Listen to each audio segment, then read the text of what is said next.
Hello बच्चों, let's read this question which will have higher dipole moment then. हमें compound given है, उससे ज्यादा हमें बताना है किसका डाइपोल मोमेंट होगा। सो जिस क्वेश्चन का की कंसेप्ट है वो की कंसेप्ट ये है कि आपको डाइपोल मोमेंट के बारे में पता होना चाहिए। डाइपोल मोमेंट क्या होता है?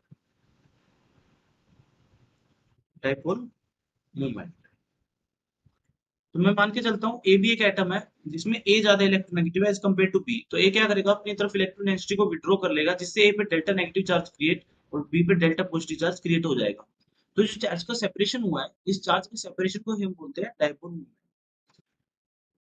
अब देखो, जितना ज्यादा इलेक्ट्रोनेगेटिविटी का डिफरेंस होगा उतना ज्यादा क्या होगा, चार्ज का सेपरेशन होगा, उतना ज्यादा क्या होगा, डाइपोल मोमेंट होगा। तो अगर मैं गिवन क्वेश्चन की बात करूं, यहाँ पे कंपाउंड हमें जो गिवन है क्लोरीन, ठीक है। अब मैं ऑप्शन ए की बात करूं तो ऑप्शन ए में आयोडीन गिवन है। आयोडीन की इलेक्ट्रोनेगेटिविटी तो कम होती है एज कम्पेयर टू क्लोरीन, तो यहाँ पे जो चार्ज का सेपरेशन होगा क्लोरीन से कम होगा, तो डाइपोल मोमेंट भी क्या होगा, क्लोरीन से कम होगा। तो ये कैंसिल आउट हो जाता है, ऐसे बी भी कैंसिल आउट हो जाता है क्योंकि बी की भी इलेक्ट्रोनेगेटिविटी, जो बी है ब्रोमीन है, ब्रोमीन की इलेक्ट्रोनेगेटिविटी भी क्या होती है, क्लोरीन से कम होती है। अगर मैं सी ऑप्शन की देखूं, C option is the correct answer. क्यों? क्योंकि फ्लोरीन है यहाँ पे, और फ्लोरीन की हमें पता है, अगर मैं इलेक्ट्रोनेगेटिविटी का ऑर्डर लिखूं, चाहे वह चाहे वह जो सिंबल है इलेक्ट्रोनेगेटिविटी को डिनोट करता है, फ्लोरीन की इलेक्ट्रोनेगेटिविटी ज्यादा होती है as compare to chlorine, then bromine और देन आयोडीन।